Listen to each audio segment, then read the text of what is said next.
I've been thinking lately about what makes somebody the GOAT or greatest of all time, and I have some ideas that I wanted to share with you, and I think there's some really fascinating implications for performance anxiety that have been really helpful in my performing as of late as well. My name is Josh Gu, and I'm taking my years of experience learning, teaching, and performing, and sharing all of my best clarinet and music tips so you can get more out of your practice, and most importantly, have fun.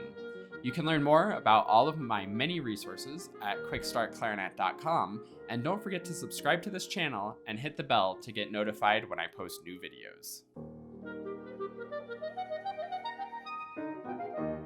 Now, I'm sure most of you watching this video probably don't really want to be the greatest clarinetist of all time, but I think there's still a lot of valuable ideas in here, especially on the sort of performance anxiety side of things, that I think will be helpful and worth understanding and helpful no matter how far you want to go in your journey or where you're at in your journey now. Along those lines too, if you want to just get a really solid foundation and a really good understanding of clarinet and music, then I suggest that you go to quickstartclarinet.com/get-started, where you can sign up for my free members area and take advantage of my favorite resources and downloads and handouts and things like that that will help you to sort of solidify that foundation to your playing, whether you want to be the GOAT or you just want to enjoy playing in your community band and enjoy the clarinet and music, which is all equally valid. Now, when it comes to actually being the greatest of all time, I've sort of been thinking about and observing some of the GOAT players of sports and of other things and other activities, and kind of seeing what they do differently from those who are just really, really good. I'm going to use the analogy of chess and American football because I think there's some sort of interesting players in those sports that I think we can really learn a lot from as musicians, and talk a little bit about my journey and how I've been implementing these ideas and found really good success with playing more like those greatest players and less like the just really, really good players. I'll also add the caveat that these GOATs in these sports may or may not be actually truly the greatest of all time, and you're welcome to fight me in the comments about what you think about who's a better player or not. It's totally fine. It's not really the point of the video, but it is a little bit subjective. But I think these players are doing things a little bit differently, and I think we can take that away and learn from them. So I'll start with American football, who I think the current GOAT in American football, at least as of January of 2025 or February 2025, would be Patrick Mahomes, which again maybe is controversial. Leave all the comments, it's fine. But I want to compare Patrick Mahomes to another really, really great player, Aaron Rodgers. And if you aren't familiar with American football also, you can get the idea. So Mahomes is this really great player, won multiple Super Bowls, is, especially this season, has seemingly been winning games by kind of like pure luck and pure chance, and it feels like this almost kind of mystical, magical, or cheating, or whatever you want to call it.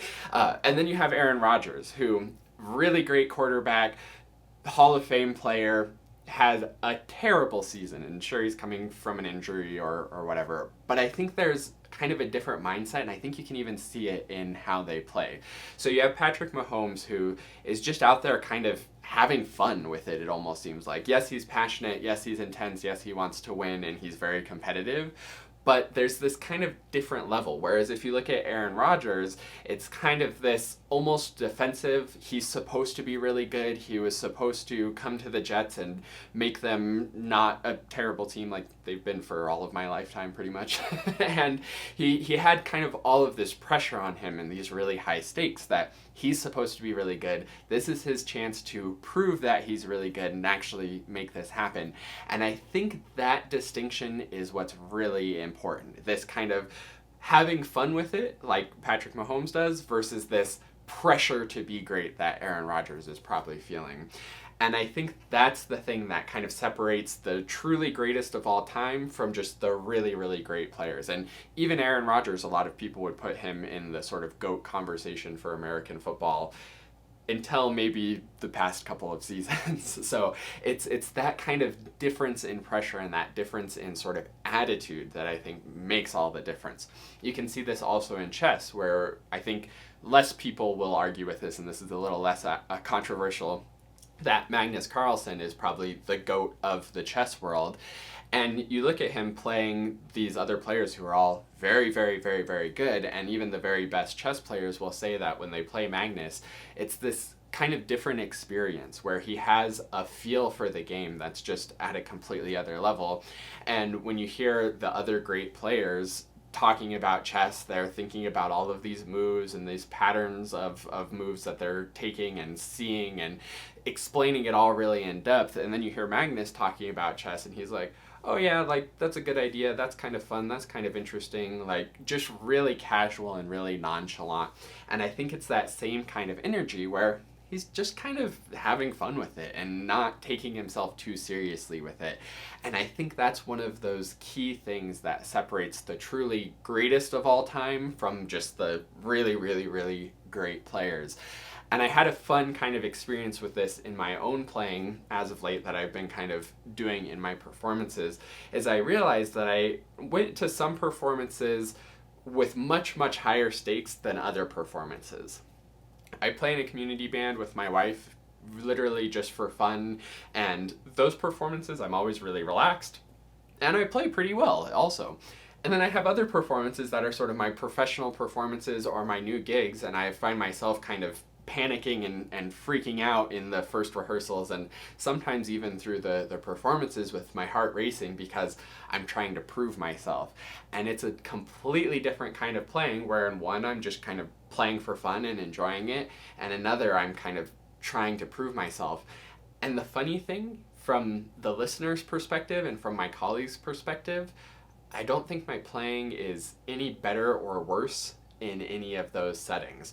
To me, maybe in the higher stakes situations, I kind of feel like my playing's a little bit better, but I also kind of just feel like my playing's a little bit more disappointing because I'm trying so hard and I have such high expectations for myself. In the lower stakes settings, I'm really happy with my playing and I feel like things went well and I sounded good and the group sounded good and everything's all good and we had fun playing music. And I think it becomes so much more important when you think about what music is about. When we're looking at these high-end chess tournaments or playing in the Super Bowl, those kinds of things like that are pretty darn high stakes. So if the GOAT players can be having fun and enjoying themselves at those high of stakes, then I definitely can enjoy myself just playing the clarinet in a band or an orchestra or a chamber group. The stakes aren't nearly as high. There's not money on the line. I get paid pretty much no matter how I perform. I suppose I could play so bad that I don't get hired again, but I'm still going to get paid for that gig no matter how it goes. Not saying that I shouldn't try to do a good job or don't always try to do a good job, of course, but I think it's a really important takeaway that these really great players don't lose their sense of fun for it. And no matter what level you're at, I highly encourage you to never lose that sense of having fun and not taking yourself too seriously. At the end of the day, we're playing an instrument, we're making music. If music was made, no matter what level it's at, it was valuable and it was worth something and it put something meaningful out into the world. And I don't think trying so much harder makes a better product at the end of the day. I think it just makes you a lot more stressed and a lot more nervous and frantic, and often makes you perform worse if you look at somebody like Aaron Rodgers, who's kind of playing defensively and has those high stakes and those high expectations to sort of carry things. So I hope that gives you some food for thought. Let me know in the comments if you have any thoughts about that. Of course, let me know who you think your GOAT chess or American football or other GOAT players who kind of exemplify this idea in other areas and aspects too. I would love to hear about that. And thank you so much for watching this video, and I look forward to seeing you in another one. And last but not least, a huge heartfelt thank you to the Dennersons. This is like the Quick Start Clarinet family who supports the channel and helps to make everything that I do possible. If you would like to support the channel and get some awesome rewards in return where we can work one-on-one over video and you can have my full support moving forward on your clarinet journey, then go to quickstartclarinet.com/supporter.